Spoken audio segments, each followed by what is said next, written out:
11월 11일 정치회의 시작합니다. 아들의 50억 퇴직금 논란으로 국민의힘을 탈당한 곽상도 의원의 사직안이 조금 전 국회 본회의를 통과했습니다. 불체포 특권의 국회의원 신분이 사라진 만큼 검찰 수사도 속도를 낼 걸로 보이는데요. 이른바 대장동 50억 클럽에 대한 수사도 본격화할 전망입니다.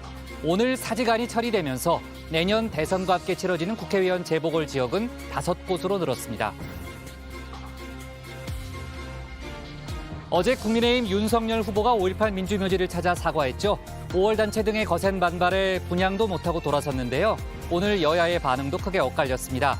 국민의힘은 적절한 사과였다고 평가한 반면 민주당은 검사가 영장 집행하듯 무례했다고 했죠. 윤 후보는 오늘 목포 김대중 기념관에 들른 뒤 봉하마을 노무현 전 대통령 묘역을 찾았습니다. 검찰 수사가 미진하면 대장동 특검도 수용할 수 있다. 어제 민주당 이재명 후보의 발언이었는데 오늘은 한 발 더 나갔습니다. 국민의힘이 조건을 걸었다며 공세를 펼치자 정성호 총괄 특보단장은 조건부가 아니라 특검하겠다는 의지의 표현이라고 했는데요. 윤호중 원내대표도 특검을 피할 생각이 없다고 했습니다. 정치권에서 특검 얘기가 나오면서 검찰의 부담이 커질 걸로 보입니다. 오늘 준비할 소식 많습니다. 들어가서 본격적으로 정치부회의의 문을 열겠습니다.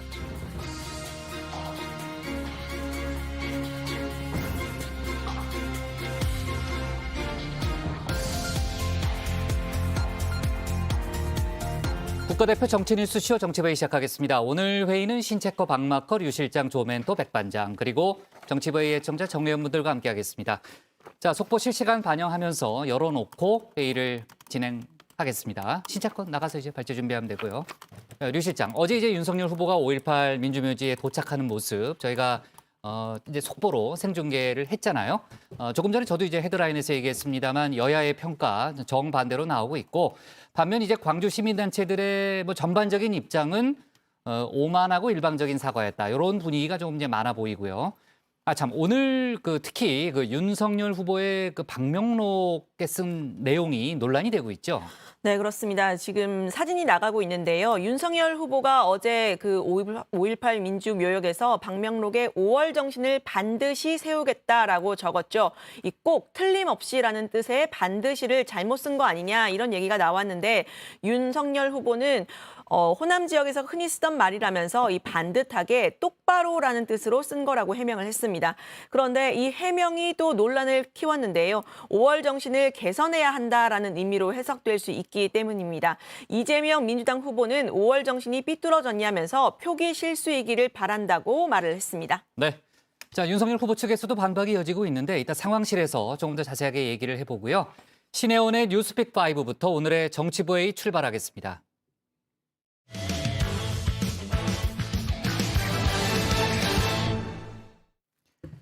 아들의 화천대유 퇴직금 50억 원을 둘러싼 논란으로 의원직 사퇴 의사를 밝힌 곽상도 의원의 사직안이 국회 본회의에서 처리됐습니다. 국회의원 불체포 특권이 사라지는 만큼 곽 전 의원에 대한 검찰 수사 상당히 빠르게 진행될 걸로 보이고요. 특히 50억 클럽에 대한 수사도 확대될 가능성이 높습니다. 그리고 요소수 대란과 관련해서 정부가 오늘 긴급 조치를 발동했죠. 이 내용 포함해서 뉴스픽5에서 자세히 짚어봅니다. 네, JTBC의 가장 빠른 저녁 종합 뉴스, 다정회의 문을 여는 뉴스픽 5입니다.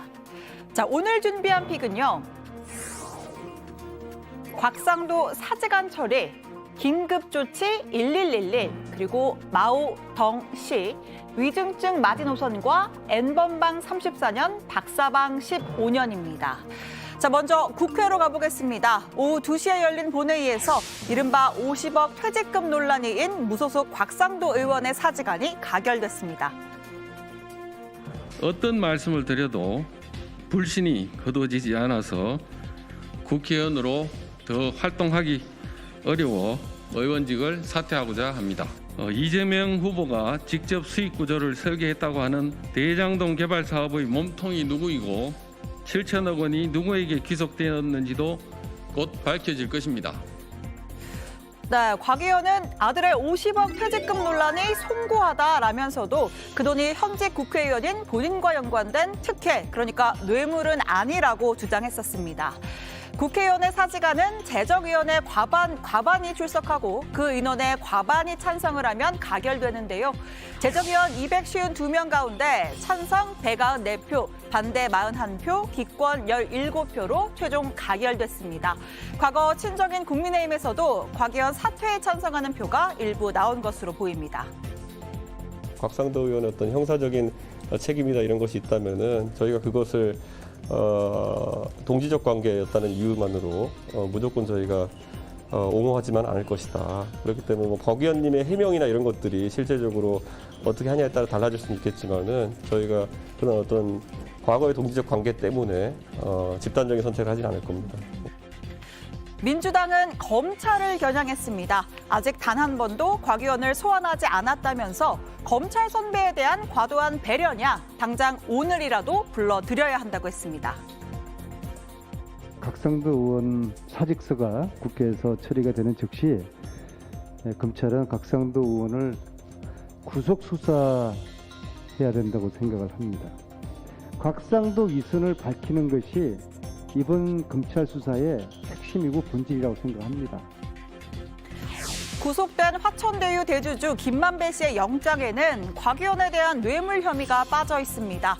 곽 의원이 대장동 개발에 어떤 도움을 줄 수 있었는지 이 직무 관련성이 특정되지 않았기 때문으로 보이는데요. 이른바 정영학 녹취록에는 이러한 내용이 담겨 있습니다. 유 전 본부장이 곽상도는 현직 국회의원이니 직접 주면 문제가 된다. 아들에게 주는 게 낫다고 하자 김 씨가 아들은 회사 말단인데 어떻게 50억 원을 주냐고 하고 또 유 전 본부장은 아들한테 주는 것 외엔 방법이 없다. 알려지면 파장이 상당히 클 것이라 말한 것으로 전해집니다. 네, 사실상 곽 의원에게 주려고 했던 거죠. 법원은 아들 곽병채 씨의 은행 계좌를 동결해 놓은 상태입니다. 곽 의원은 범죄와 관련된 이익이 아니라면서 계좌를 풀어달라 항고장을 제출했습니다. 제가 몸이 많이 안 좋아서 회사 이제 퇴사 의사를 밝히고 그리고 나서 이제 그 성과급에 관련된 부분을 다시 이제 변경할 게 있다고 하더라고요. 회사가 먼저 그렇게 돈을 더 줄 수 있는 기회를 만들어준 거네요. 네네, 저 요청한 적이 없고요. 저희 회사에서 이 상여금이나 이런 그 수익금을 분배하는 여러 가지 어떤 제도적인 절차와 틀 속에서 정상적으로 처리한 거라고 생각합니다. 21대 국회 들어 열린민주당 김진애, 국민의힘 윤희숙, 민주당의 이낙연, 그리고 무소속 곽상도 의원까지 벌써 4번째 의원직 사퇴입니다. 또 비례의 김진애 의원을 제외한 나머지 3 의원의 지역구는 내년 3월 9일 대선과 동시에 재보궐선거를 치르게 됐고요. 여기에 대법원에서 당선 무효형이 확정된 민주당 정정순, 의규민 전 의원의 지역구까지 총 5곳, 그리고 아직 재판이 진행 중인 이상직 의원의 판결에 따라 전북 전주일까지 포함하면 6곳까지 늘 수 있습니다. 가히 미니 총선이라고 부를 만합니다. 내가 대선 후보를 고를 때 종로에 누가 출마했는지 때문에 딴 사람을 고를 가능성이 있느냐. 그냥 우리 당을 같이 지지해 주시는 거기 때문에 제가 나가든 다른 사람이 나가든 비슷합니다. 그 지난번에 저랑 인터뷰했을 때 안 나간다고 하셨는데 제가 민주당에게는 전략적 모호성을 줘야 되지 않겠습니까? 아무래도 송영길 대표님도 고민을 좀 하셔야 될 거리를 드리기 위해서. 종로 지역의 특성상 대선 후보급의 굉장히 중량급 인사들을 선호하지 않습니까? 더불어민주당이 이렇게 추천할 수 있는 중량급 인사는 사실 임종석 전 청와대 비서실장이 좀 유력하지요. 네, 2번째 픽으로 가보겠습니다. 긴급조치 1111. 자, 긴급조치하면 그 옛날 유신헌법이 먼저 떠오르실 겁니다. 국가 질서를 수호한다는 명목으로 국민의 기본권과 정치활동의 자유를 억압했었죠. 그리고 2002년도에는 이를 풍자한 코미디 영화도 만들어졌습니다.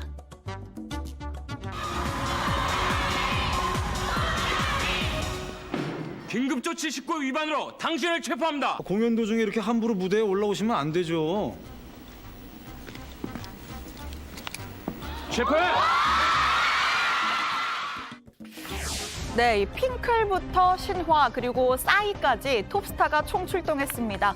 대중문화의 인기에 위기감을 느낀 대통령이 긴급 조치를 발령해 가수들을 체포한다는 그런 내용의 영화였죠. 자, 아무튼 이 긴급 조치의 원래 사전적 의미는 국가적 위기 상황에서 정부가 직접 나서 문제를 컨트롤한다는 데 방점이 있습니다. 예를 들어서 코로나 초기 마스크 긴급 조치가 있었습니다. 마스크 대란이 벌어지자 정부가 마스크 수급을 통제하고 지정된 장소에서 오부제 배급을 실시했던 적이 있었습니다. 그리고 이번에는 요소수입니다. 중국발 수출 규제 조치에 요소수 대란이 일었고 전국 200만 경유 화물차 운전자들은 날벼락을 맞았습니다. 당장 생계가 위협받는 사람도 적잖았죠. 이에 정부가 요소수 긴급 수급 조정 조치를 발동했는데요. 자, 오늘이 11월 11일입니다. 그래서 긴급 조치 1111 이렇게 제목을 붙여봤습니다. 정부는 매점 매석 금지 고시에 이어 요소와 요소수에 대한 긴급 수급 조정 조치를 시행하고자 합니다. 수입, 생산, 판매 등에 대한 명령과 판매 방식 지정 등을 통해 수급을 관리해 나가겠습니다.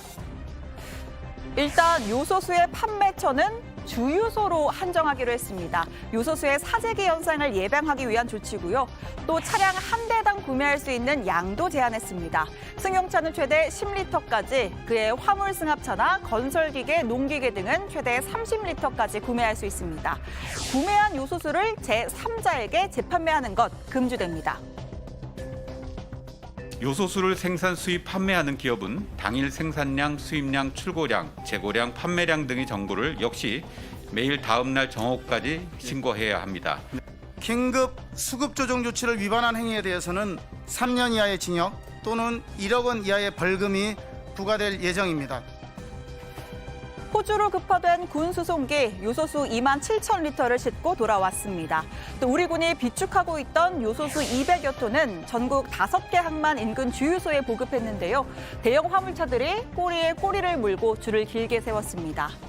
중국 매체들은 한국의 요소수 대란 사태를 보도하면서 중국의 경제 위상을 강조했습니다. 인민일보는 문재인 대통령이 긴급 명령을 내렸고 중국은 과감하게 도움의 손길을 내밀었다라고 보도했는데요. 특정 국가의 수입 의존도가 과도하게 높은 품목에 대해서는 미리부터 철저한 준비가 필요하다는 지적이 나옵니다. 마그네슘 수입 의존도가 얼마나 됩니까? 전량 수입이죠? 거의 99.9%를 중국으로부터 수입을 하고 있습니다. 조달청장, 마그네슘 우리 비축 물자에 포함되어 있습니까? 안 했습니까? 지금 포함되어 있지 않습니다. 예, 적극적으로 검토하고 있습니다. 검토가 뭡니까 지금? 네, 이어지는 세 번째 픽 중국 소식입니다. 마오, 덩, 시 이렇게 꼽았는데요. 마오는 마오쩌둥, 덩은 덩샤오핑, 시는 시진핑 주석을 뜻합니다. 중국 공산당이 제3차 역사 결의를 발표했습니다. 공산당 100년 역사상 세 번째이자 40년 만의 결의고요. 말 그대로 중국 공산당의 시대를 구분짓는 역사적인 문건입니다.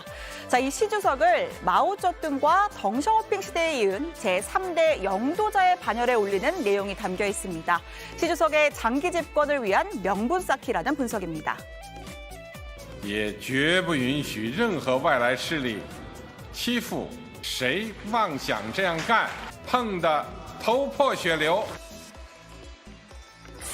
네, 시진핑 주석 집권 이후 중국은 미국을 위협하는 G2 세력으로 급부상했습니다. 미중 간의 무역 전쟁이 전 세계의 경제를 뒤흔들고 있습니다. 미국 시간으로는 오는 15일 바이든 대통령 취임 후 첫 미중 정상회담이 열리는데요. 경쟁이냐 협력이냐 이 G2의 회담 결과에 맞춰서 우리 정부도 새 대응 전략을 고심해야 하는 상황입니다. 자, 오늘의 네 번째 픽, 위중증 마지노선입니다. 코로나 위중증 환자 수가 하루 만에 또 최고치를 경신했습니다. 473명인데요. 정부가 관리 가능한 위중증 환자 수를 500명으로 보고 있는데 그 마지노선에 근접해 가고 있는 상황입니다. 정부는 최근 행정명령을 통해서 병상을 추가 확보하겠다고 했지만 현장에서는 병상이 있어도 인력이 문제라는 목소리가 나옵니다. 오늘 국회 복지위에 출석한 정은경 청장은 상황이 나빠지면 6주 후에도 위드 코로나 1단계를 지속하거나 혹은 방역을 더 강화할 수 있다고 말했습니다. 자, 오늘의 마지막 픽은 N번방 34년, 박사방은 15년입니다. 이 텔레그램 N번방을 최초로 만든 갓갓 문형욱과 박사방의 2인자로 활동한 붓다 강훈에 대해서 대법원이 각각 34년과 15년 중형을 확정했습니다. 문형욱은 총 1275차례에 걸쳐서 아동과 청소년 성착취물을 촬영하게 했고요. 또 N번방을 개설해서 성창취 영상 307천여 건을 배포했습니다. 강훈은 박사방 운영자 조주빈과 공모해서 피해자 18명의 성착취 영상물을 촬영, 또 판매, 배포한 혐의를 받고 있죠. 앞서 징역 42년이 확정된 박사 조주빈을 포함해서 이렇게 N번방 사태의 핵심 인물들의 형량이 모두 확정됐습니다. 자, 여러분은 어떤 뉴스를 오늘의 원픽으로 꼽으셨나요? 들어가서 이야기해보겠습니다. 뉴스픽 5였습니다. 네, 아들의 화천대유 퇴직금 50억 원을 둘러싼 논란으로 의원직 사퇴 의사를 밝혔던 곽상도 의원의 사직안이 조금 전 국회 본회의에서 처리가 됐죠. 뇌물 성격이 짙다 이런 좀 논란이 많았는데 또 이제는 이제 곽상도 전 의원이 됐네요. 그렇죠? 네, 그렇습니다. 이 사직안은 의원 252명이 무기명으로 참여한 투표에서 찬성 194명, 반대 41명, 기권 17명으로 가결이 됐습니다. 곽 전 의원은 본회의 표결에 앞서서 별도의 신상 발언하지 않았는데요. 앞서 사퇴 기자회견에서는 어떤 말을 해도 불신이 커서 국회의원 활동이 어렵다라고 했습니다. 하지만 자신은 어떠한 뇌물도 받은 적이 없다면서 혐의를 전면 부인한 바 있습니다. 네, 이로써 내년 3월 9일 대통령 선거와 함께 치러지는 국회의원 재보선 지역은 서울 종로와 서초갑, 경기 안성, 충북 청주 상당, 그리고 곽 전 의원 지역구인 대구 중남구까지 5곳으로 늘었습니다. 여기에 1심에서 당선 무효용을 받은 무소속 이상직 의원의 지역구 전북 전주울도 추가될 가능성이 있습니다. 네, 아까 제 신체커가 미니 총선이라는 표현을 썼는데 정말 많이 늘었네요. 네, 지금 상당히 그 내년 재보선도 뜨거울 걸로 예상이 되고요. 자, 그동안 이제 대장동 수사가 좀 특히 이제 곽상도 의원 부분이 지지부진하다 이런 얘기 좀 많았는데 이제 불체포 특권이 사라졌기 때문에 수사가 빨라질 걸로 보이고 검찰이 곧 소환하겠죠. 그렇습니다. 민주당은 뭐 당장 오늘 불러야 한다, 뭐 구속해야 한다 이렇게 주장을 하고 그래요? 있는데요. 네. 현행범이 아닌 한 회기 중에 불체포 특권을 가진 국회의원 신분이 사라지다 보니까 검찰 역시 소환에 대한 부담을 한결 덜었다는 분석입니다. 검찰은 곽 의원의 아들이 받은 50억 원을 뇌물로 보고 있고요. 최근 들어서는 특히 하나은행과의 연관성 규명에 주력하는 모습입니다. 하나은행이 이 대장동 개발 사업자인 성남의뜰 컨소시엄에 화천대유와 함께 참여를 했는데 이때 하나은행 김정태 회장에게 곽 의원이 영향을 행사해서 일종의 문제를 풀어줬다는 의혹입니다.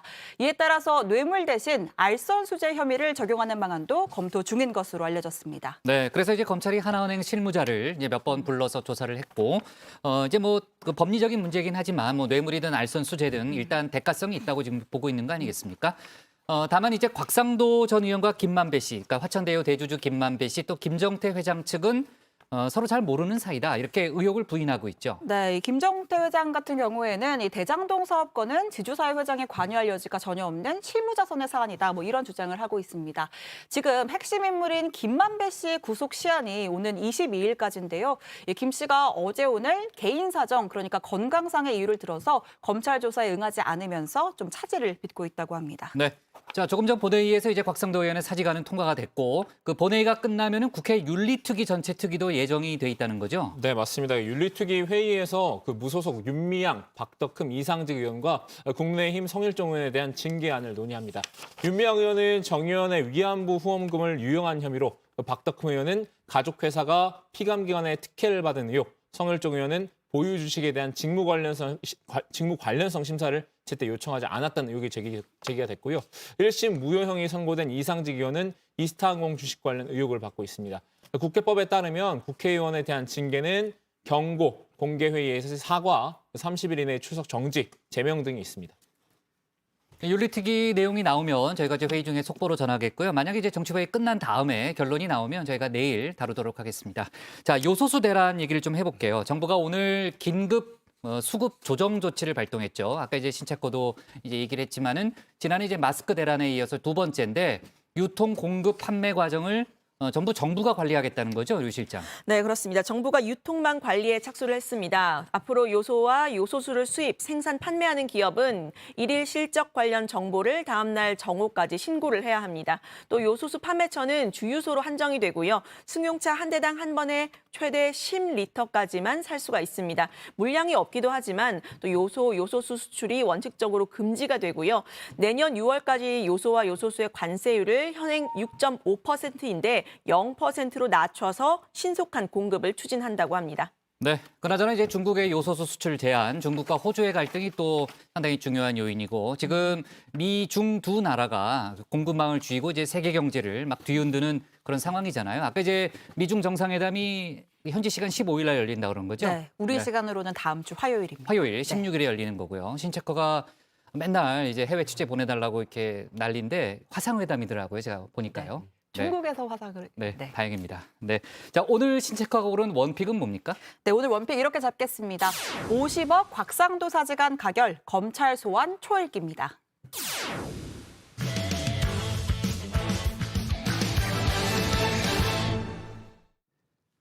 국민의힘 윤석열 후보가 어제와 오늘 광주와 전남 목포, 또 경남 김해 봉화마을을 찾았습니다. 전두환 옹호 발언 사과를 위해 어제 5.18 민주묘역을 찾았는데 정작 5.18 단체에서는 사과의 진정성을 받아들이기 어렵다는 그런 반응이 나오고 있죠. 윤 후보가 쓴 방명록 내용도 논란이 됐는데 유정화 상황실장이 관련 내용 전하겠습니다.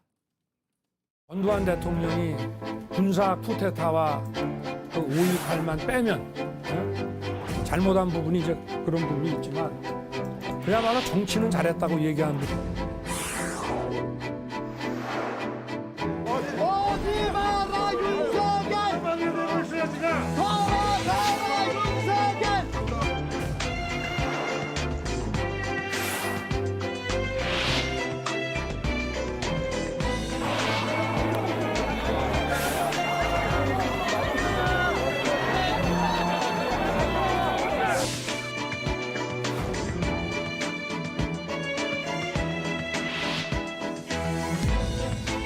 이 시대를 사는 우리 모두는 5월 광주의 아들이고 딸입니다.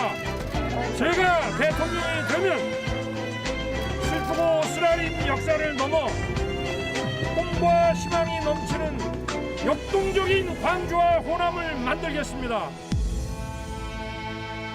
네, 국민의힘 윤석열 후보가 어제 5.18 민주묘역 참배 광장에 멈춰섰습니다. 계란도 썩은 사과도 없었지만요. 시민들의 반대로 추모탑을 지나서 묘역으로까지는 가지 못했습니다. 지난 7월의 모습과는 사뭇 다른데요. 지금 이 윤 후보가 어루만지고 있는 이 비석, 고 이한열 열사의 비석입니다. 제가 대학원 졸업 논문을 준비하고 있다가 육실 항쟁이 이제 벌어지면서 일손은 다 났죠. 그래서 제가 연세대학교 주변에 살아가지고 그 근처에 살았기 때문에 너무 생생한 것 같습니다. 네, 그런데 열흘 뒤 윤 후보는 이 이한열 열사의 벽화를 보고 부마 항쟁이냐 물어서 논란이 되기도 했었습니다.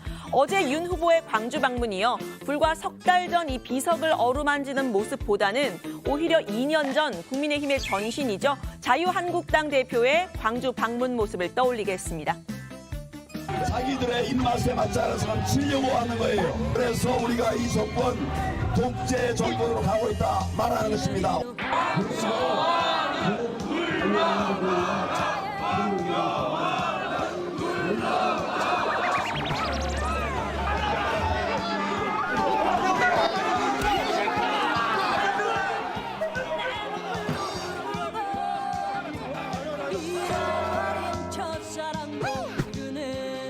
네, 논란은 또 있었습니다. 방명록인데요. 이 5월 정신 반드시 세우겠습니다라고 쓴 겁니다. 이 반드시라는 단어요. 국어 사전을 제가 확인을 해봤는데 비뚤어지거나 이 굽지 않고 바르게라는 뜻입니다. 이 전두환 옹호 발언을 사과하려고 광주를 찾은 윤 후보, 5월 정신을 기울지 않고 바르게 한다는 건 5월 정신을 폄훼한 당내 일부 세력을 바로잡겠다는 뜻이었을까요?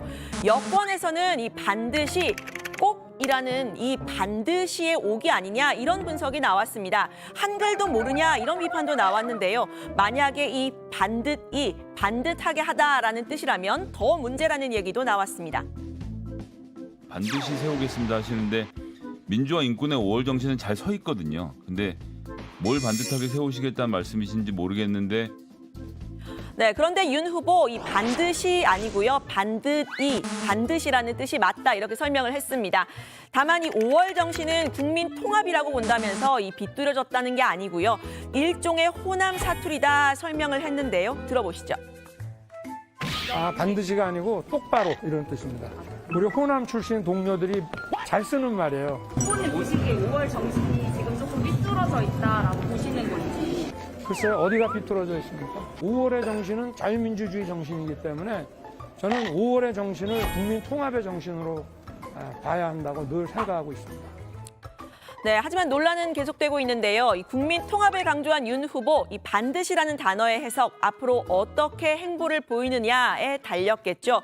윤 후보가 떠나자마자 이 5.18 묘역에는 이렇게 무지개가 이렇게 멋지게 떴다고 합니다. 이 무식한 무지개마저 지지자들과 반대자들의 해석 이렇게 달랐다고 하는데요. 일단 5.18 단체들은 윤 후보의 어제 사과 진정성을 느끼지 못했다고 했습니다. 사과의 당사자들에게 정식적인 면담 요구가 없었다면서 일방적이고 오만한 사과였다고 한 겁니다. 자기 일정만을 따라서 이동하고 그리고 사과받는 사람들의 마음의 상태는 전혀 고려하지 않고 본인이 할 말만 해버리고 그냥 가버린 것과 다름이 없습니다. 예. 그러면 사전에 연락이 없었다는 얘기인가요? 전혀 통보받은 바 없습니다. 네, 여야의 평가 역시 달랐습니다. 여권에서는요, 실패한 사과쇼라고 했고요. 야권에서는 진솔한 사과였다 평가를 했습니다. 민주당 윤건영 의원과 또 윤 후보의 지지를 선언한 김대중 청와대 출신 박주선 전 국회 부의장 얘기 들어보시죠. 쉽게 말해서 먼저 뺨 때려놓고 미안하다, 사과하자, 화해하자, 손 내미는 격이라는 생각이 들고 사과라는 게 마음에서부터 우러나와야 되는데 그냥 준비해간 원고 한 장 입고 돌아서 오는 게 사과냐. 그 정도 이상의 사과를 어떻게 합니까? 본인이 깊이 반성하고 있고 5.18 정신도 헌법에 명시를 하도록 하겠다 하는 이야기도 했고 네, 윤 후보 오늘은요 전남 목포의 김대중 노벨평화상 기념관을 방문을 했는데요. 이렇게 보시면 고 김대중 전 대통령의 등신대 앞에서 이렇게 깍듯하게 인사를 하고 악수를 하기도 했습니다. IMF 국난을 극복한 국민 통합의 상징이다 이렇게 국민 통합을 또 강조를 했는데요. 하지만 전시관 밖에서는 역시나 찬반 인파들이 갈렸습니다. 민주 헌정질서 파괴자 윤석열 목포 방문 반대한다라고 한 피켓이 있었고요. 국민을 괴로워한다 이런 피켓도 있었습니다. 반면에 공정한 세상을 만들어달라고 하는 윤 후보의 지지자들도 있었는데요. 윤 후보는 이 지지자와 반대자 모두 존중하겠다면서 호남에 대해서도 친근감을 드러냈습니다. 들어보시죠. 저는 다 존중합니다. 저를 반대하고 비판하시는 분들도 다 존중하고 제가 차기 정부를 맡게 되더라도 저를 반대하는 분들에 대해서도 다 포용하고 모든 분을 다 국민으로 모시고 국가 정책을 펴나갈 생각입니다. 제가 이 지역에 친구도 많고 그래서 뭐 저한테는 호남이라는 게 뭐 어색하거나 그러지 않습니다. 늘 제가 친근한 느낌을 가지고 있는 데고. 네, 윤 후보의 이 경선 후의 첫 지방 일정, 어제 호남에서 오늘 김해 봉하마을까지 동서를 횡단하는 1박 2일 일정이라고 말씀드렸었죠. 호남 방문의 목적은 전두환 옹호 발언의 사과였습니다. 봉하마을을 방문을 하려면 이런 얘기를 해야 한다, 이런 목소리가 여권에서 나왔는데요. 봉화에 가서 노면을 개성하겠다 이렇게 얘기하진 않을 겁니까? 검찰 조직을 대표했던 분이니까. 예를 들면 논두렁식의 조작 사건 같은 것, 검찰이 노무현 대통령을 정치 살인으로 몰고 갔던 그런 데 대한 사과 정도는 해야 되는 거 아닌가요? 네, 윤 후보 이 봉하마을에서 관련 발언 했을까요? 안 했을까요? 관련 소식 들어가서 더 이야기를 해보고요. 국민의힘은 이 당 차원에서는 선대위 구성을 놓고 신경전이 치열합니다. 핵심은 김종인 전 비대위원장의 합류 문제인데요. 매머드급 윤석열 캠프 해체 수준으로 재구성해야 한다라는 주문입니다. 자리 사냥꾼이라는 단어까지 언급을 했었죠. 15년 전에 설치던 사람들이 다 돌아있어요. 그러니까 일반 국민이 보기 저게 무슨 새로운 사람이냐 말이에요. 결국은 그 파리떼에 둘러싸여가지고. 네, 이준석 대표, 이 김 전 위원장과 나이 차는 좀 있지만요. 깐부 관계라고 할까요? 여의도 짜르라고 불리는 김 전 위원장에게 상당한 권한을 줘야 한다. 힘을 실었습니다. 윤 후보 역시 동감할 거라고 했는데요. 이 윤 후보와 윤 후보 캠프 인사들에 대한 분리 전략입니다. 일각에서 나오고 있는 김병준 전 비대위원장과의 투톱 체제 가능성에 대해서는 김종인 비대위원장이 꺼릴 것이라고 선을 그었습니다. 김종인 위원장이 과거에 전권을 부여받았던 상황에서는 굉장히 좋은 성과들을 냈었고요. 가장 대표적인 게 이번에 서울시장 보궐선거겠죠. 어떤 그 조언이나 이런 것들을 많이 구했던 우리 후보이기 때문에 김종인 위원장이 그런 능력치에 대한 의문은 없을 겁니다. 네, 이 대표 본인이 추구하는 역할은 좀 따로 있죠. 본인이 가까운 이 젊은 세대와 또 60대 이상 국민의힘 전통 지지층을 결합한 세대 포위론 전략입니다. 김종인 전 비대위원장이 만약에 합류를 한다면 본인의 활동 반경도 더 넓어질 수 있다, 이런 생각이 깔려 있는 거겠죠. 2030을 그 위시해서 세대 포위론 전략을 완성시키기 위해서는 2030이 단순 지지율이 높은 것이 아니라 거기에 더해가지고 꼭 투표장에 갈 만한 동인까지 만들어내야 되는 것이거든요. 근데 그게 어렵다고 이제 보는 정치인들이 많아가지고 그런 회의적인 시각을 가진 분도 있는데 저는 충분히 가능하다고 봅니다. 네, 하지만 이 김 전 위원장이 정권을 가져가는 전략 가능할 것이냐, 혹은 유효할 것이냐, 비관적인 전망이 나왔습니다. 민주당에서인데요. 이 지금의 어떤 갈등 구조, 국민의힘 내 권력 투쟁이라고 보고요. 쉽게 정리될지 모르겠다고 말을 한 겁니다. 그러니까 전권을 들이지 않고 모셔올 방법도 별로 없을 테고, 그럼 그 함께 한 동지들을 파리떼라고 이야기하는 분한테 정권을 들일 수 있을지, 상황 김종인 또 그리고 연출 이준석 이런 게 전면적으로 배치될지, 아니면 윤석열의 윤석열 캠프가 그대로 남아있을지, 이런 권력 투쟁이 벌어지고 있는 건데. 네, 그런데 이 과정에서 이 고래 싸움에 새우등이 터졌다고 할까요? 이 과정에서 거취 얘기가 뜻밖의 나온 사람이 있습니다. 이 한기호 사무총장인데요. 윤 후보 측에서 이 사무총장 교체를 요구했다, 이런 보도가 나온 겁니다. 그런데 이준석 대표도 또 윤 후보 측의 권성동 의원도 그런 얘기는 없었다, 양측 모두 부인을 하고 있습니다. 이 사무총장이라는 자리, 내년 대선과 함께 치러지는 보궐선거, 그리고 6월 지방선거 공천권에 관여하는 자리죠. 현재의 자리 싸움, 결국은 미래의 자리 싸움과 연결되어 있다는 분석이 나옵니다. 큰 선거를 앞두고, 그러니까 대선을 앞두고 이 내부의 밥그릇 다툼이 불거진다면 좋아할 국민 없겠죠. 공정이 화두인 2030은 특히 그럴 겁니다. 결론은 후보의 몫이다, 이런 이야기가 나오는데요. 진중권 전 교수는 결국 윤석열이 시험대에 올랐다고 했습니다. 정치 입문 8개월 만에 제1야당 후보가 된 윤 전 총장의 정치력, 혹은 용인수를 볼 기회라는 겁니다. 결국은 이제 후보가 정리할 문제고요. 최초로 이제 윤석열 총장의 정치력의 시험대에 오른 겁니다. 이걸 무사히 해내면은 한 정치인으로서 드디어 이제 정식으로 데뷔를 하는 것이고, 여기서 실패하게 되면 아마 경선에서 겪었던 그런 곤란한 일들을 막 또다시 반복하게 될 겁니다. 네, 일단 오늘은 선대위원장은 아니고요. 선대위 대변인으로 이 재선의 이양수 의원과 캠프 김병민 대변인을 임명을 했습니다. 이준석 대표는 김종인 전 비대위원장을 20일쯤에 총괄 선대위원장으로 모실 수 있다라고 했는데요. 윤석열 후보가 오늘 오후 고 노무현 전 대통령 묘역을 찾았다는 소식까지 들어가서 이야기를 해보겠습니다. 오늘 발제는 이렇게 정리합니다. 윤석열 반쪽 참배, 사과 진정성 논란, 국민의힘 선대위 구성 진통. 네, 류 실장이 설명했지만 5월 단체는 이제 광주 현지 분위기는 좀 이제 부정적인 쪽이 대세고요. 또 그 여야의 반응은 지금 뭐 정반대로 나오고 있습니다. 적절한 사과였다는 이제 국민의힘, 또 검사가 영장 집행하듯이 일방적이고 무례한 그런 행보였다라는 민주당의 주장이 이어지고 있고요. 자, 오후에 나온 속보부터 좀 다뤄보면요. 윤석열 후보가 이제 호남 쪽 일정을 마치고 오늘은 이제 김해 봉하마을로 간 거죠, 오후에. 네, 그렇습니다. 오늘 오후 2시쯤에 김해 봉하마을을 찾았습니다. 고 노무현 전 대통령의 묘역을 참배했는데요. 윤 후보는 이 자리에서도 국민 통합을 강조했습니다. 노 전 대통령은 부당한 기득권을 타파함으로써 국민 통합에 기여한 측면이 있다면서 특히 소탈하고 서민적이면서 기득권, 반칙, 특권과 싸우셨던 대통령이었다라고 말했습니다. 앞서 민주당은 윤 후보가 봉하마을 참배를 하려면 논두렁시계 등 검찰의 과거 행태에 대해서 사과해야 한다라고도 했었는데요. 그 부분에 대해서는 선을 그었습니다. 들어보시죠.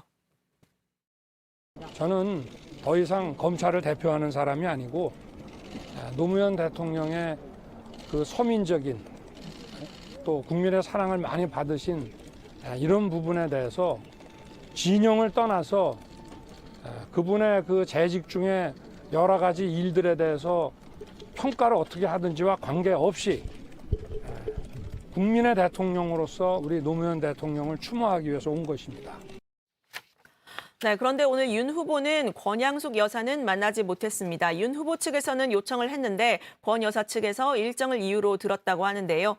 윤 후보가 봉하마을에 도착을 하자마자 이제 기다리고 있던 윤 후보 지지자들이 좀 맞이를 했습니다. 큰 소리로 이렇게 윤석열 이렇게 연호를 하니까 윤 후보가 이를 제지하는 모습도 보였는데요. 보시죠. 전직 대통령 묘에 참배하러 온 거니까 여기 무슨 뭐 행사 그런 게 아닙니다. 그러니까 너무 그러시면 안 됩니다. 예, 알겠습니다. 네, 윤 후보는 이 자리에서 이 정치보복은 정치가 아니고 공작이라면서 만약에 집권을 하게 되면 정치보복은 없다 이 뜻을 다시 밝혔고요. 이 봉하마을에서 방명록에는 다정한 서민의 대통령 보고 싶습니다라는 말을 남겼습니다. 네, 자 선대위 구성 얘기를 좀 해볼게요. 이준석 대표의 말을 종합해 보면 김종인 전 비대위원장이 20일쯤 당에 합류할 가능성이 높다는 거죠? 네, 그렇습니다. 이준석 대표는 민주당 이재명 후보가 먼저 선대위를 꾸린 상황에서 국민의힘도 신속하게 선대위를 꾸려야 한다고 했습니다. 다음 주 말이죠. 20일에 김종인 전 비대위원장이 총괄 선대위원장으로 취임한 것도 크게 문제가 없을 거라고 했고요. 다만 날짜를 못 박지는 않겠다라고 했습니다. 호사가들의 말과 달리 이견이 적다면서 본인이 선대위 구성에 비토한 사람은 한 명도 없고 제안한 사람만 2명에서 3명 정도 있다고 했습니다. 특히 윤 후보와는 공감대가 있다는 점을 여러 차례 강조했는데 제가 발제해서 궁금했던 비단 주머니의 내용물에 대해서도 설명했습니다.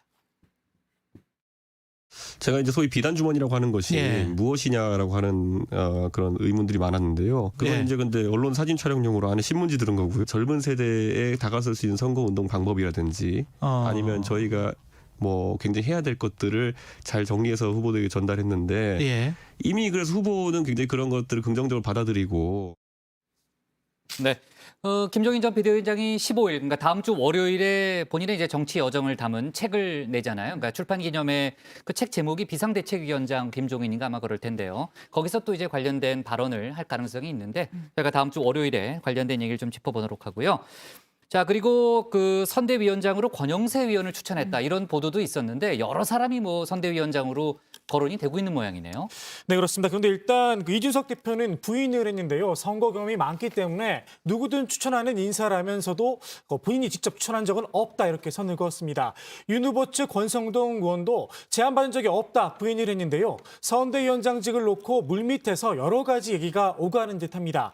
김종인 전 비대위원장은 친이명박계인 임태희 전 청와대 대통령실장을 추천한 것으로 알려지고요.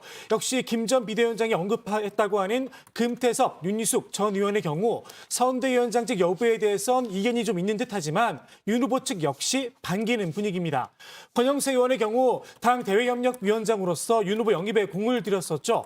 다만 윤 후보 부인 김건희 씨 논란에 대해선 털고 가야 한다는 입장을 밝히기도 했습니다. 인정할 거는 확실하게 인정을 하고 가야 되는 게 저는 맞습니다. 그 상대방이 본인이 잘못한 부분에 대해서 대응을 어떻게 하든지 간에 우리 쪽에서 잘못한 부분이 있다면 우리 쪽에 대한 부분은 진솔하게 그건 잘못됐다. 이거는 뭐 앞으로는 이런 일 없겠다. 이런 식으로 털고 가는 게 옳다고 생각합니다. 아닙니다. 네, 미안해요. 네, 지금 그 나가는 사이에 잠깐 신체코랑 얘기를 좀 하고 있었어요. 자, 윤 후보가 어제 이제 5.18 민주묘지에서 남긴 방명록이 이제 논란이 됐잖아요. 그 반듯이 또 반드시 관련한 내용인데 또 이제 본인의 해명이 또 더 논란을 불러오는 이제 그런 상황이었는데 맥락은 다르지만 민주당에서도 반드시라는 단어를 쓴 국회의원이 있었다는 거죠? 네, 일단 이 민주당에서 이재명 후보 같은 경우에는 이 윤 후보가 쓴 반듯이라는 표현에 대해서 5월 정신을 모독했다 이렇게 비판을 했습니다. 윤 후보 측의 김근식 당협위원장은 이런 비판에 대해서 5.18을 특정 진영과 정당 단체의 독점물로 편협하게 고집하겠다는 것이다 이렇게 반박을 했는데요. 민주당 내에서도 과거에 이 반듯이라는 표현을 쓴 사례가 있었습니다. 지난 4월에 당시에 이제 당대표 주자, 당권 주자로 나섰던 홍영표 의원인데 역시 국립 5.18 민주묘지를 방문해서 5월의 빛나는 정신과 역사를 받들어 개혁을 완성하고 또 민주주의를 반듯이, 그러니까 윤 후보와 같이 이렇게 표현을 쓴 겁니다. 네. 반드시 지키겠다. 조금 전에 이제 아까 사진이 먼저 나갔었어요. 네. 자, 좋습니다. 오늘 발제 이렇게 정리하겠습니다. 윤석열 반쪽 참배 사과 진정성 논란 국민의힘 선대위 구성 진통으로 제목을 잡겠습니다.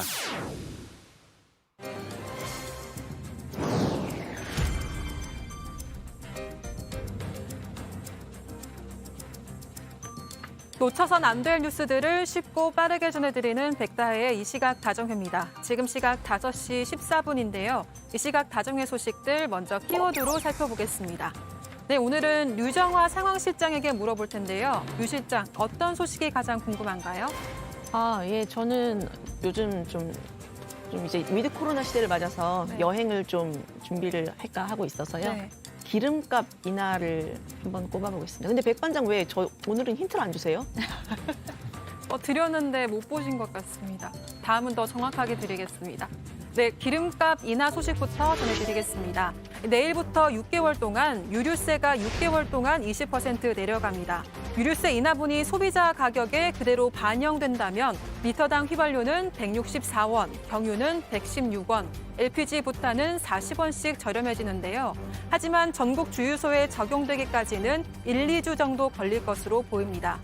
유류세가 인하되기 전에 반출된 기름이 유통될 수 있기 때문인데요. 정부는 소비자들이 효과를 최대한 빨리 체감할 수 있도록 정유업계에 협조를 요청했습니다. 내일부터 직영 주유소와 알뜰 주유소에서는 인하된 가격이 바로 적용될 예정입니다. 또 오피넷 사이트와 스마트폰 앱에 가격 정보를 실시간으로 제공할 계획인데요. 유류세 인하가 반영된 주유소를 보다 쉽게 찾을 수 있을 것으로 보입니다. 네, 다음 소식의 키워드 보겠습니다. 네, 실형 확정입니다. 트라이애슬론 선수 고 최숙현 씨에게 가혹 행위를 한 경기시청 트라이애슬론팀 감독과 주장에게 실형이 확정됐습니다. 이들은 최 선수를 포함한 팀 선수들을 상습적으로 폭행하거나 선수들끼리 폭행하도록 지시, 강요한 혐의를 받았습니다. 법원은 상고를 기각하고 김모 감독에게 징역 7년을, 주장인 장모 선수에게는 징역 4년을 선고한 원심을 확정했습니다.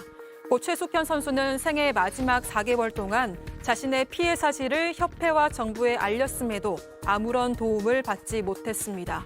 고인의 사망 이후 국회는 선수를 폭행한 지도자에게 처벌을 강화하는 이른바 최숙현법을 만들었고 올해 2월부터 시행 중입니다. 마지막 소식의 키워드는 무례한 손님입니다. 네, 미국의 한 식당에서 직원의 얼굴에 수프를 들이붓는 무례한 손님의 모습이 공개돼 공분을 사고 있습니다. 현지 언론에 따르면 손님은 매장에 전화를 걸었는데요. 포장 주문한 수프가 뜨거워서 플라스틱 뚜껑이 녹았고 그 바람에 수프에 플라스틱이 섞여 들어갔다고 주장했습니다. 직원은 환불을 해주고 사과의 뜻에서 무료 쿠폰을 제공하겠다고 말했는데요. 하지만 손님은 욕설을 내뱉었고 직원은 전화를 끊을 수밖에 없었습니다. 문제는 손님이 가게에 직접 찾아오면서 시작됐습니다. 항의를 이어가던 손님이 직원에게 수프를 뿌리고는 식당을 떠난 건데요. 다행히 수프가 식은 상태여서 직원은 큰 부상은 피했지만 이번 사건이 큰 트라우마로 남았다고 전했습니다. 피해 직원은 해당 손님을 고소했고 식당 출입도 금지했습니다. 지금까지 이 시각 다정회 백다혜였습니다. 네, 백반장 수고 많았고요. 다음은 조익신 멘토의 톡 쏘는 정치로 가겠습니다.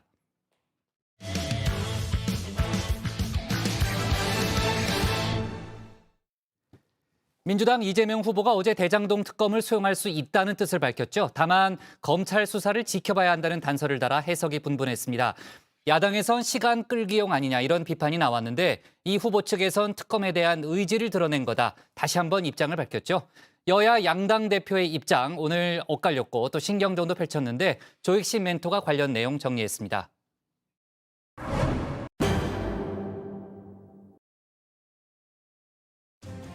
전국민 지원금과 대장동 특검, 민주당 이재명 후보의 장기죠. 말 그대로 정면 돌파에 나섰습니다. 당초 주려던 재난지원금, 민주당이 위드 코로나 방역지원금으로 이름을 바꿨는데요. 둘의 차이가 뭐냐? 민주당은 이런 설명을 내놨었죠. 근데 25만 원 정도가 되는데 이 일상 회복과 함께 이 방역에 대해서도 국민들께 지원을 해드려야 한다라는 코로나19로 인한 고통 감내에 대한 의료금도 소비 진작도 아닙니다. 일상 회복의 길로 가기 위해 꼭 필요한 방역 물품 구입비, 마스크와 소독제 등 구입을 지원하는 문자 그대로의 방역을 위한 지원금입니다. 그런데 하루 만에 입장을 싹 바꿨습니다. 방역만을 위한 지원금은 아니라는 겁니다. 방역 지원 용도로 쓰이는 돈이냐 아니다. 기존의 재난지원금과 같은 성격의 것이다. 이렇게 지금 얘기가 되고 있는 것이고요. 그래서 그런 얘기가 좀 진전이 돼서 정리가 곧 될 것으로 보입니다. 재난지원금과 같은 성격이란 건데요. 그럼 굳이 왜 방역지원금으로 이름을 바꿨느냐? 물음표가 따라 붙을 수밖에 없겠죠. 바로 예산 문제 때문입니다. 정부는 추경 편성에 난색을 표하고 있는데요. 여기에 새로운 예산 항목을 만드는 것도 쉽지가 않습니다. 그래서 찾아낸 대안, 기존의 방역 예산을 국회에서 증액하겠다는 겁니다. 재원을 마련한 방법도 찾았습니다. 국민 한 사람당 20만 원 안팎, 약 10조 원이 필요한 걸로 보이는데요. 올해 들어올 추가 세수를 내년으로 미루면 확보가 가능하다는 계산입니다. 굉장히 어려운 자영업자 또는 개인들에 대해서 소득세 같은 경우를 중간 납부가 11월인데 이거를 내년으로 넘기는 것이 너무나 타당하고 세금 납부를 유예해 재원을 마련하자는 민주당의 주장. 정부는 법적 근거가 없다는 입장입니다. 국세징수법에 따르면 납세자가 재난이나 도난으로 재산에 심한 손실을 입은 경우나 사업에 부도나 도산 우려가 있는 경우 납세를 유예할 수 있다 규정하고 있죠. 그 요건에 맞는 것들은 납부 유예를 해줄 수 있고요. 그 요건에 맞지 않는 거는 정부 행정부가 자의적으로 이렇게 납부 유예를 해주는 거는 국세징수법에 저촉이 돼서 그런 측면에서는 어렵고요. 김부겸 총리도 정부로선 현재 대책이 없는 이야기다 선을 그었습니다. 한 70조 가까운 적자를 예상을 하고 말하자면 살림을 살아온 거예요. 그런데 적자는 그대로 두고 말하자면 세금이 조금 예상보다 더 그쳤으니까 뭐 부채는 모르겠고 우선 그거부터 쓰자 그러면 현재 국민 여론이 어떨지 모르겠네요. 방역지원금 지급에 반대하고 있죠. 국민의힘은 정부를 압박하고 나섰습니다. 세금 납부 유예에 정부가 동의를 하면 직무유기와 업무상 배임죄로 고발을 하겠다 엄포를 놨는데요. 한마디로 현행법상 불법이란 겁니다. 정부와 야당의 반발이 만만치 않은 상황인데요. 그렇다고 이대로 물러날 이재명 후보가 아니죠. 앞서 이런 말까지 했었는데 말입니다. 정말로 필요한 민생에 관한 거 있지 않습니까? 이런 건 과감하게 날치게 해줘야 됩니다. 국민이 필요로 하고 국민이 맡긴 일을 하는데 반대한다고 안 하면 그게 직무유기죠. 민주당도 마음을 단단히 먹은 듯합니다. 현행법에 저촉돼 납세 유예가 어렵다는 정부와 야당의 주장. 한마디로 가짜 뉴스다 맞받았습니다. 올해 거둘 세금을 내년으로 미루는 꼼수다. 또 국세기본법에 위반된다라고 하는 주장도 가짜 뉴스입니다. 납세 유예는 필요에 따라 매년 있어왔던 일이고 당장 지난 8월 말에도 정부는 코로나로 인한 납세자의 어려움을 돕기 위해 대규모 납세 유예를 계획했습니다. 방역 지원금 문제를 놓고 당정 갈등이란 말까지 나오고 있는데요. 이른바 이재명 정부의 차별화 포인트가 아닌가 싶기도 합니다. 이재명 후보는 대장동 의혹이란 꼬리표를 떼기 위해 승부수도 띄웠죠. 야당이 주장하는 특검 받을 수 있다. 수용의 뜻을 밝힌 겁니다. 일단 국가기관들의 수사나 이 내용 결과 곧 나올 테니까 그 결과를 보고 미진하다, 부족하다, 더 해야 된다라고 하면 특검을 해야 되고. 국민의힘 윤석열 후보의 부산저축은행 부실 수사 의혹 역시 특검 대상이란 점도 분명히 했습니다.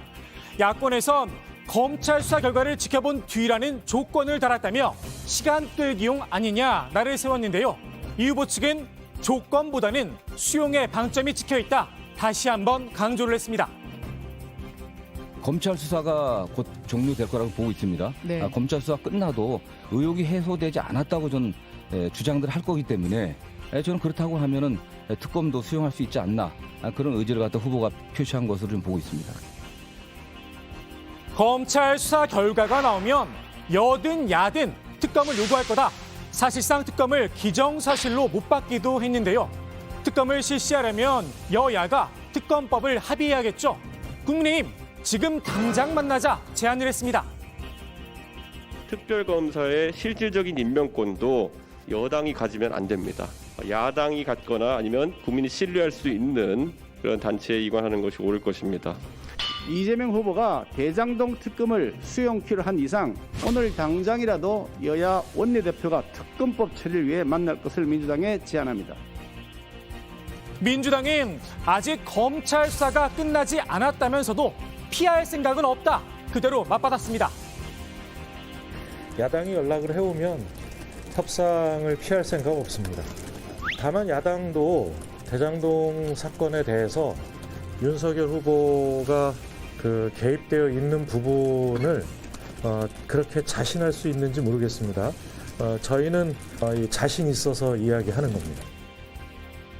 방역 지원금과 대장동 특검, 이재명 후보가 강하게 나가는 이유, 바로 지지율 정체 현상 때문이란 분석인데요.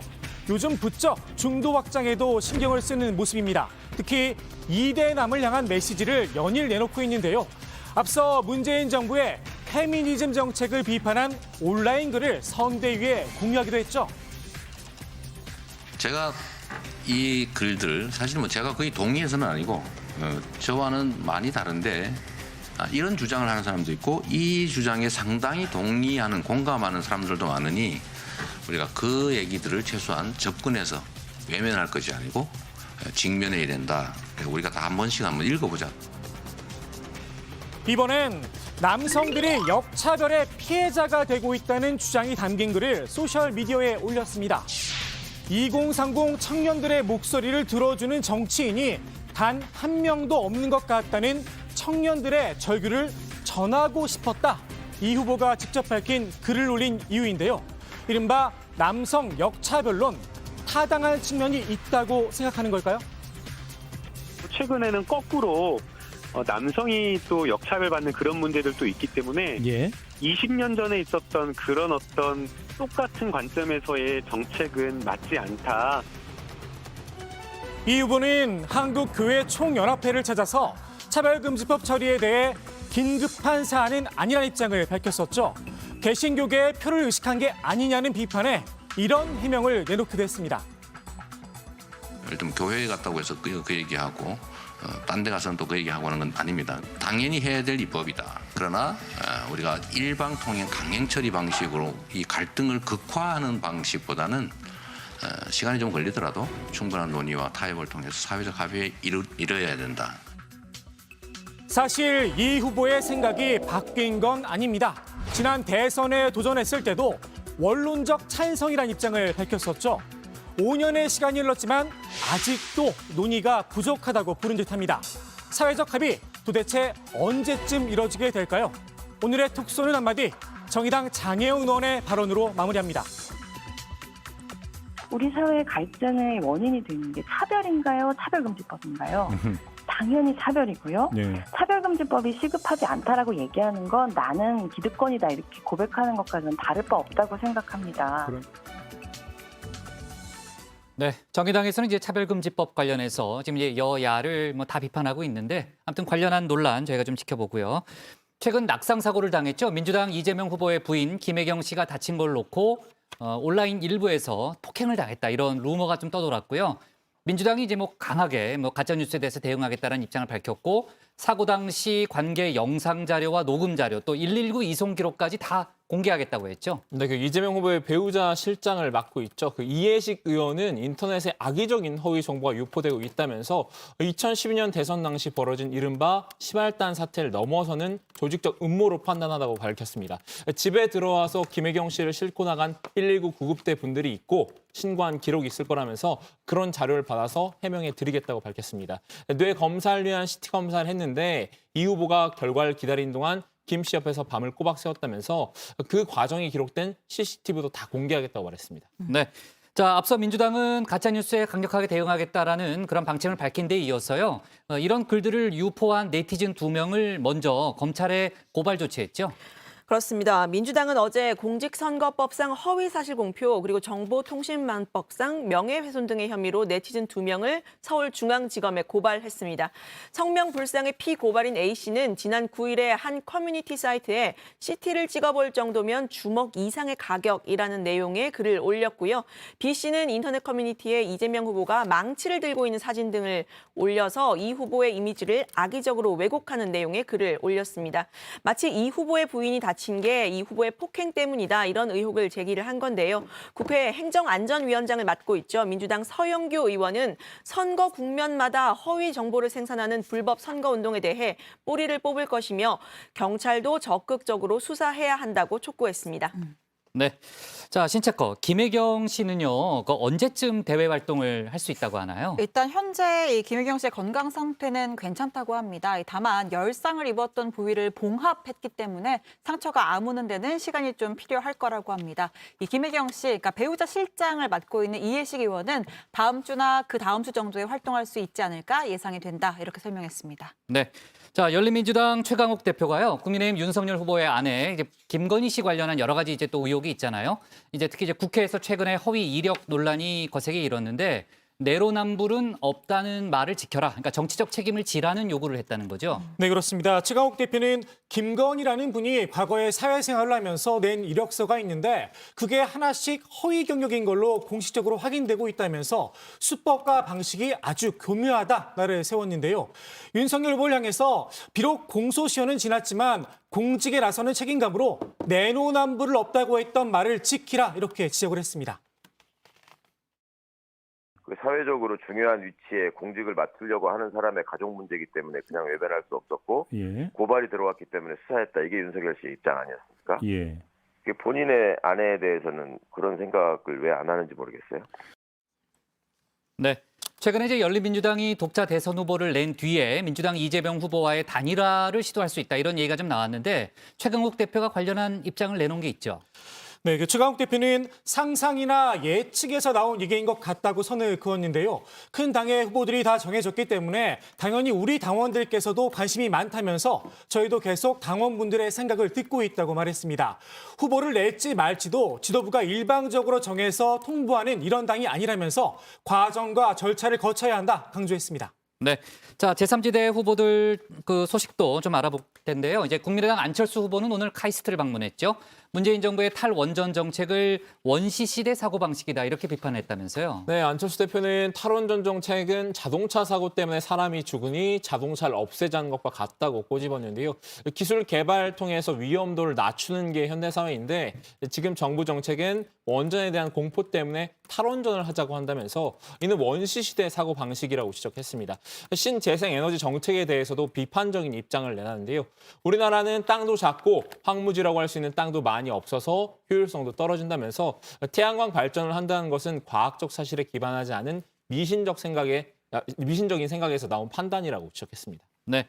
자, 새로운 물결의 김동연 후보, 그야말로 여야 또 안철수 후보까지 모두 가기를 하고 있는데 문재인 정부의 경제 정책에 오늘은 날을 세웠다는 거죠? 네, 그렇습니다. 경제를 이념화 잣대로 끌고 가려고 했다 지적을 했는데요. 부동산 대책과 최저임금 인상 등에 대해서 이념 논쟁이 적용됐다고 한 겁니다. 이념화의 잣대로 시장 가격에 지나치게 개입하면서 시장을 왜곡시켰다는 건데요. 이명박, 박근혜 그리고 문재인 정부에서 고위 관료를 모두 지냈죠. 이 김 후보는 각 정부의 경제 정책이 가진 장단점도 비교를 했습니다. 새 정부 모두 청와대 정부가 강했다면서 내각이 책임지는 의사결정보다 청와대 정부로 끌려간 듯한 정책은 무리수가 있었다라고 지적을 했습니다. 김 후보는 5년 단임 대통령제 개헌 그리고 국회의원 선거법 개정 등을 주장하고 있습니다. 네. 그리고 정의당 심상정 후보는요, 모든 농어민에게 기본소득을 지급하겠다 이런 공약을 발표했죠. 네, 혹시 국장 오늘 무슨 날인지 아시나요? 오늘 빼빼땡데이 아니에요? 맞습니다. 예. 빼빼땡데이이면서 안 줬잖아요, 근데 저. 그렇죠. 그럼 그 중요한 얘기는 아니에요. 예. 그렇습니다. 그러면서 오늘 네. 괜한 말을 했네요. 네, 농민의 날이기도 합니다. 이 심상정 후보가 농어촌 관련 공약을 발표했는데요. 소득 불평등 문제를 해소하지 않고서는 지역 소멸 현상을 막을 수 없다면서 월 30만 원의 농어민 기본소득을 약속했습니다. 이 농어촌 관련 재정 또한 과감하게 집행하겠다면서 현재 연간 2조 4천억 원 규모의 공익형 직불제를 연간 5조 원 규모로 확충하겠다고 했습니다. 또 국가 식량 주권 위원회를 설치와 곡물 지급률, 자급률 30%를 공약했습니다. 네. 갈라는 거 아니에요. 괜히 오해하지 마요. 네. 자, 오늘의 톡쏘는 정치 이렇게 정리하겠습니다. 이재명 측 특검 조건부 수용의 방점, 김기현 당장 만나 협의, 윤호중 피할 생각 없다로 제목을 잡겠습니다. 다음은 박준우 마커의 주민입니다.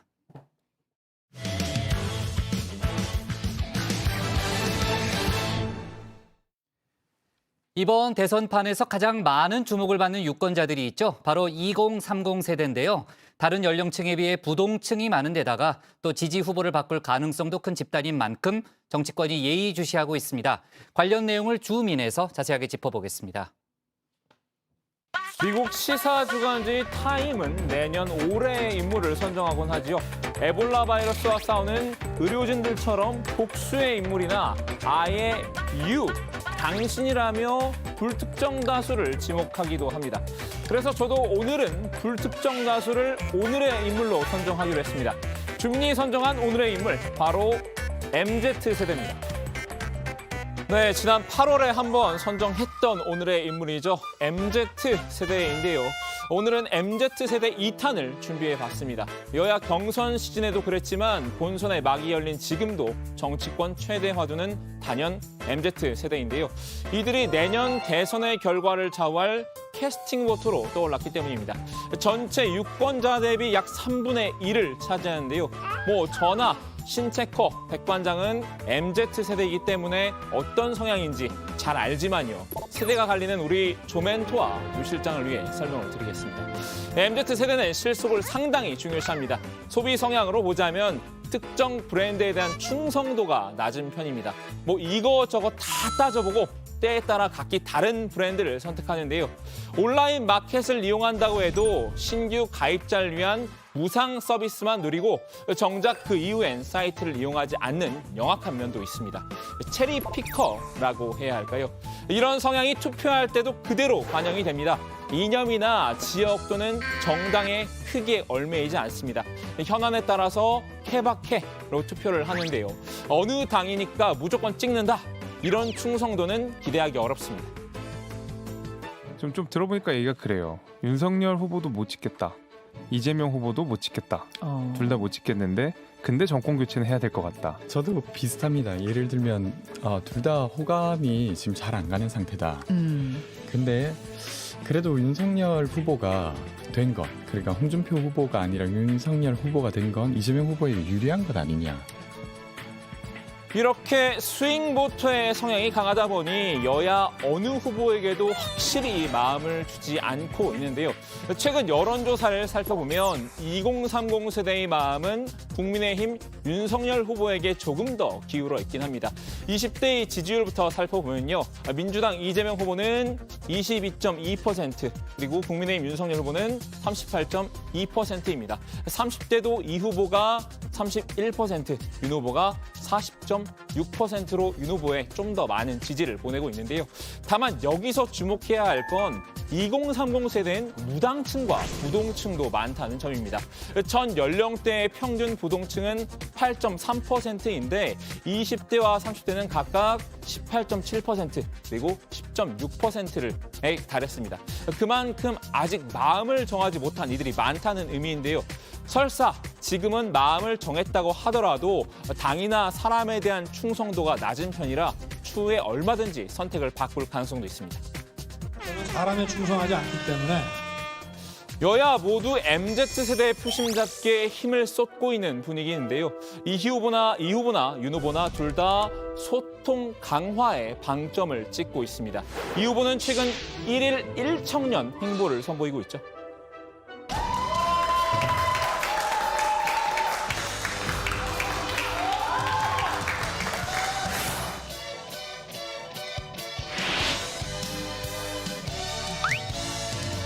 하나, 둘, 셋.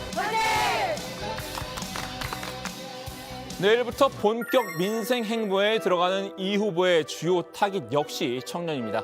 오늘 페이스북에 청년의 삶을 개선하는 첫 번째 머슴이 되겠다라면서 다짐을 드러내기도 했는데요. 실질적으로 청년의 삶을 바꿀 수 있는 정책을 주로 선보이겠다는 예정입니다. 부동산 투자에는 엄격하지만 가상자산과 주식 투자 관련해서는 너그러운 모습도 보이고 있는데요. MZ세대의 주요 관심사 가운데 하나가 가상자산과 주식이기 때문입니다. 금융자산시장, 또 주식시장 이런 데서 우리 청년들한테도 좀 기회를 부여하는 게 좀 꼭 필요하겠다. 약자 그룹에 속하는 청년 세대들한테는 기성세대와 똑같은 환경에서 똑같이 경쟁해야 되는 실질적으로는 불공정한 환경에 놓이게 된 것 같고 이게 이제 우리 MZ세대들의 분노, 억울함, 배제감을 느끼게 한 주 원인이라는 생각이 듭니다.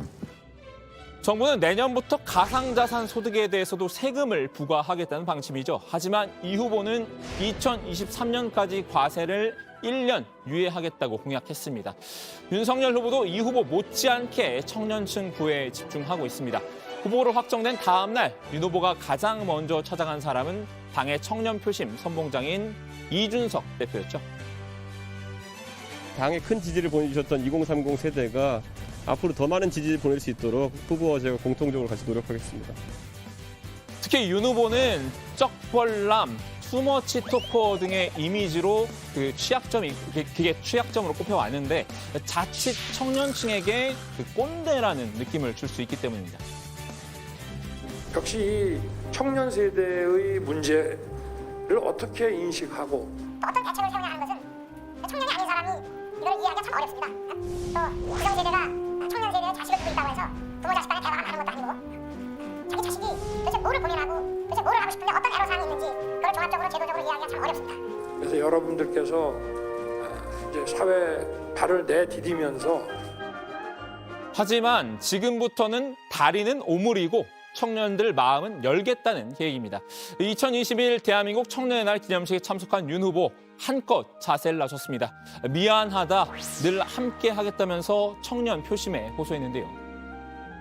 솔직히 청년들에게 참 미안하다 하는 말이 제 머릿속을 떠나지 않습니다. 이 라떼는 공부 좀 열심히 하고 조금만 더 노력하면 취직도 하고 또 안정된 미래를 꿈꿀 수 있는데 요즘 젊은 세대의 삶은 그렇지 못합니다. 청년 탈모와 비싸진 배달 수수료 이런 문제들도 청년들이 관심이 많은 생활 밀착형 이슈죠. 윤 후보는 정치권에 관심이 비교적 적었던 이런 이슈들도 직접 다룰 예정인데요. 청년에 대한 이해도를 더 높이겠다는 구상입니다. 동원된 청년들이 아니라 이 평범한 있는 그대로의 청년들 더 많이 만나면서 쓴소리 듣는 과정을 거치면 나아질 수 있지 않을까. 이재명, 윤석열 두 후보 모두 각별히 관심을 기울이는 집중 관리 대상도 있는데요. MZ세대 중에서도 바로 이대남입니다. 이 후보 연일 이대남 표심을 흔들고 있습니다. 국민의힘 대선 경선에서 홍준표 의원을 지지했던 20대 남성 표심이 현재 갈 곳을 잃고 붕 떠 있는 상태죠. 이 틈을 공략하려는 것으로 보입니다. 젠더 이슈와 관련해 적극적으로 의견을 드러내고 있는데요. 불평등 문제를 완화하고 평등을 지향해야 되는 것도 맞습니다. 중요 정책 과제가 돼야 되기도 하죠. 그런데 지금 이게 일반적 정책으로는 매우 이제 부합하고 맞는 말인데 이게 부분적으로 보면 이제 갈등과 문제를 일부 야기하는 측면이 있습니다. 이 후보는 지난 9일 여성가족부를 평등가족부나 성평등가족부로 이름을 바꾸고 기능을 조정하는 방안을 제안하기도 했는데요. 여성이란 이유로 차별받아선 안 되는 것처럼 남성이란 이유로 차별받는 것도 옳지 않다라는 취지입니다. 우리가 평등을 지향한다. 다만 좀 더 섬세해지면 좋겠다. 여성의 입장에서도 여성이라고 특별히 배려받는다는 기분이 그리 좋지는 않습니다. 인간으로서 평등하게 대접받으면 되지 여성이니까 더 우대 이걸 바라지는 않는 것 같거든요. 윤 후보도 앞서 이 후보와 비슷한 공약을 내놨던 바 있죠. 여가부를 양성평등 가족부로 이름을 바꾸고 관련 업무와 예산을 재조정하겠다는 내용이었습니다. 여성가족부가 양성평등 기능을 제대로 수행하지 못하고 남성을 잠재적 범죄자로 취급하는 홍보 등으로 국민에게 실망감을 안겨주었습니다. 여야의 MZ세대의 표심 전문가가 아닌 신경전도 벌어졌습니다. 이재명 후보의 후보자 직속 청년 플랫폼 위원으로 임명된 김남국 의원, 2030 남성 전담이라는 막중한 임을 맡았죠. 최근 김 의원이 SNS를 통해 2030에 러브콜 보내자 국민의힘 이준석 대표가 견제구를 던진 겁니다. 아마 조국 사태로 인해 가지고 젊은 세대에게 가장 부정적인 인상을 심어줬던 그런 어떤 국회의원 중에 한 분이 김남국 의원일 텐데 김남국 의원이 예전에 그런 일이 있었어요. 그 젊은 사람들의 의중을 좀 알아보자고 인터넷 커뮤니티에 가입을 했었다가 쫓겨난 일이 있었거든요. 있었죠. 아이디도 삭제당하고 막 너무 인심이 안 좋아가지고 김남국 의원이 그 역할로 나선다는 거는 아마 역효과를 불러일 가능성이 좀 있습니다. 방금 이 대표가 말한 커뮤니티 FM코리아, 줄여서 팸코라고 부르는 2030 남성들이 주로 이용하는 커뮤니티인데요. 김 의원도 이 대표가 지적한 흑역사를 사실이라고 인정했습니다. 하지만 지금은 본인이 노력한 끝에 분위기가 많이 달라졌다고 반박했습니다. 지금은 또 햄코 그 사이트에서 또 저에게 문자를 엄청 많이 보내주셨어요. 그래서 또 김남국 다시 찾아와라. 이때 찾아와야 된다라고 하면서 또 소통하자라고 이야기를 하셔서 지난번에 비추를 너무 많이 받아가지고 아직 마음의 준비가 안 돼서 소심해서 좀 조심하고 있습니다. 자, 오늘은 이렇게 MZ세대를 둘러싼 여야 후보들의 구애 경쟁을 살펴봤는데요. MZ세대의 마음은 과연 어디로 움직이고 있을까요? 오늘 주민 한마디는 영화 속 명대사로 가름하겠습니다. 무릇 움직이는 것은 나뭇가지도 아니고 바람도 아니며 네 마음뿐이다. 네. 여야가 모두 2030 표심 잡기에 정말 총력을 기울이는 그런 모양새죠. 아까 이제 박마커가 설명했지만 지금 이제 부동층도 많고요. 자, 그리고 이제 그 2030 세대를 겨냥한 입법 캠페인에도 나선 분위기인데 양당 모두 선거에 출마할 수 있는 나이를 낮추자는데 공감대를 이룬 그런 상황이죠. 네, 그렇습니다. 국민의힘은 어제 국회의원과 지방의회 의원, 지방자치단체장 선거에 출마할 수 있는 나이를 현행 만 25세에서 만 18세로 낮추는 내용의 공직선거법 개정안을 당론으로 발의했는데요. 민주당도 어제 국회의원과 지방선거 피선거권 나이를 18세로 낮추는 것에 더해서 최다 득표자가 2인 이상인 경우 연장자가 아니라 추첨으로 당선인을 결정하도록 하는 이른바 장애유서 방지법을 함께 발의했습니다. 네, 민주당 초선 의원 10명은 이와는 별개로 국회의원 3선 제한 제도를 마련하자고 촉구하는 기자회견도 열었습니다. 여야 모두 청년들에게 정치 참여 기회를 늘려주겠다는 취지라고 했습니다. 네.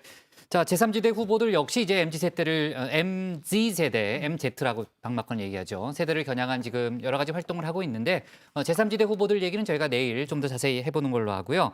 이재명 후보나 윤석열 후보 모두 청년층을 겨냥한 일정을 대폭 늘린 상태죠. 그렇습니다. 이재명 후보는 내일 부산, 울산, 경남 방문을 시작으로 버스 민생 투어에 나서는데요. 이 초점이 2030 세대에 맞춰져 있습니다. 버스 안에 스튜디오를 만들어서 이 MZ 세대들의 인사를 초청해서 토크쇼를 진행하기로 했는데요.